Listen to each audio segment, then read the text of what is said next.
Hi guys, வாங்க இன்னைக்கு சுண்டக்காய் சாம்பாரும் சுண்டக்காய் பொரியலும் செய்ய போகிறோம். அது வந்து பாருங்கள், செடியிலேருந்து நான் வந்து பறிச்சிட்டு வந்து இது செடியிலேருந்து பறிச்சிட்டு வந்தது. அடுத்து பாருங்கள், இது வந்து செடியிலேருந்து பறிச்சிட்டு வந்து சுத்தம் பண்ணி வச்சுருக்குது. இதை காயை உடச்சி உங்களுக்கு பொரியல் எப்படி செய்கிறதுன்னு இன்றைக்கி வீடியோவில் பார்க்கலாம் வாங்க. இப்போ வந்து இப்படி வந்து டிஸ்கில் போட்டு நீங்கள் இப்படி உடச்சிங்களன்னா ரெண்டு ரெண்டாக பண்ணணும். இப்படி ரெண்டு ரெண்டாக பண்ணிவிட்டு இந்த விதையை வந்து இப்படி உடச்சி எடுத்துட்டு அழைச்சி நம்ம வந்து போட்டோம்னா நமக்கு கசப்பு வராது. இல்லைன்னா வந்து இது கசப்பு வரும். பாருங்கள், நான் வந்து இப்படி உடச்சி வச்சுருக்கிறேன். இப்படி வந்து கழுவணும். இதை நல்லா அலசிக்கணும். இப்படி அலசிக்கினா இந்த விதெல்லாம் வந்து இல்லாமல் அரைச்சிக்கினாக்க நமக்கு வந்து கசப்பு வராது. இல்லைன்னா ரொம்ப கசப்பு வரும். சாப்பிட்றதுக்கு வந்து சின்ன பசங்க யாரும் சாப்பிட மாட்டாங்க, கசப்பாக இருக்குது அப்படின்னு சொல்லுவாங்க. இது வந்து குழந்தைங்களுக்கு எல்லாருக்குமே கொடுக்கணும். சுகர் இருக்கிறவங்களுக்கு இது ரொம்ப நல்லது. இதை வந்து இந்த மாதிரி உடச்சி அழைச்சி இதை இப்படி க்ளீன் பண்ணிவிட்டு அதுக்கப்புறமா வந்து நீங்கள் வந்து சாம்பார் வைக்கலாம். அப்படி இல்லைன்னா பொரியல் செய்யலாம். இது அப்படி செஞ்சிங்களன்னா சின்னவங்கலேருந்து பெரியவங்க வந்து எல்லாமே சாப்பிடுவாங்க. இது வந்து எல்லோரும் சாப்பிடணும். இது சுகர் இருக்கிறவங்களுக்கு ரொம்ப நல்லது. நமக்கு வயிற்றில் ஏதாவது பிரச்சனைனா கூட இது வந்து சரி பண்ணணும். இது அவ்வளோ ஒரு பெனிஃபிட்டு. இந்த சுண்டைக்காய்க்கு வந்து அப்படி ஒரு மருத்துவம் அமைஞ்ச ஒரு காய். இப்போ வந்து ஒரு கடாய் வச்சு நமக்கு வந்து இதை வறுக்கிறதுக்கான நெய் வந்து சேர்த்திக்கணும். நெய் வந்து அதிகமான கொலஸ்ட்ரால்ன்றதுனால நம்ம கடலை எண்ணெயும் நெய்யும் சேர்த்திக்க போகிறோம்.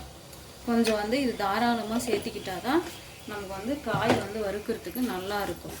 நம்ம காயை அந்தளவுக்கு பாருங்கள், நெய் சேர்த்திக்கிட்டதும் கொஞ்சம் கடலை எண்ணெய் சேர்த்திக்கிறேன். நான் 2 கரண்டி சேர்த்திக்கிறேன் நான் கடலை எண்ணெய். பாருங்க, இந்த மாதிரி வந்து உடச்சி அழைச்சி சுண்டைக்காயை வந்து இப்படி வச்சிருக்கிறேன். இப்போ இதை வந்து இதில் வந்து சேர்க்குறோம். இதை வந்து நல்லா இப்படி வறுக்கணும். இப்படி வறுத்துட்டு உப்பு வந்து தேவையான அளவுக்கு நம்ம சேர்த்துக்கலாம். இப்படி அந்த போட்டு நல்லா வந்து இது நல்லா அந்த வறுக்கணும். இந்த தண்ணியெல்லாம் சுண்டி நல்லா நம்ம சாப்பிட்றதுக்கு நல்லாயிருக்கும். இதை வந்து நல்லா இப்படி வறுக்கணும். அது வறுத்துனே இருந்தால் தான் நல்லா வந்து இன்னும் நல்லா வறுக்கணும். வறுத்தா தான் நல்லா கிரிப்சியாக வரும். மொரமொரன்னு வரும். மொரமொரன்னு வரும்போது நல்லா டேஸ்ட்டாக இருக்கும்.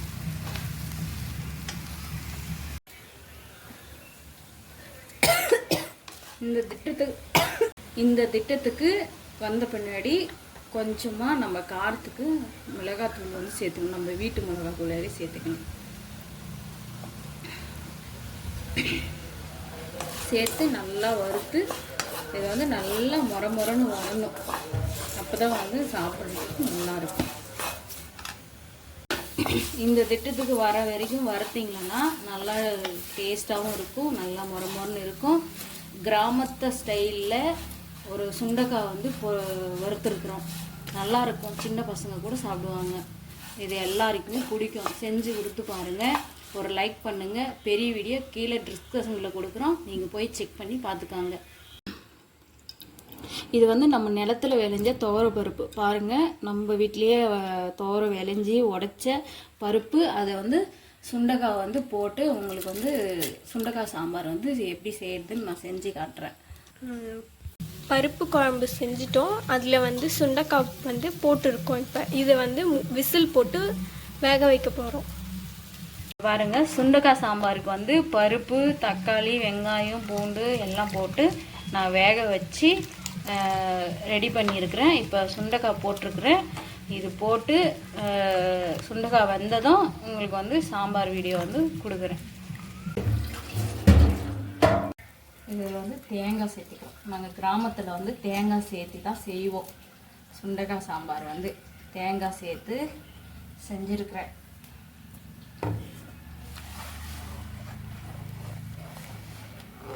இதுக்கு ஒரு தாளிப்பு மட்டும் கொடுத்துட்றோம்.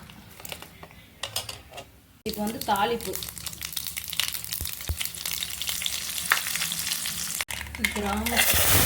தாளிப்பு கொடுத்து ஒரு சுண்டக்காய் சாம்பார் பாருங்க எப்படி இருக்குன்னு.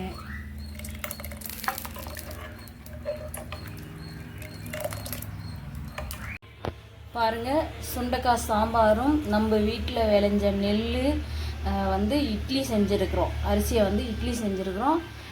இட்லியும் சுண்டக்காய் சாம்பாரும் ரெடி.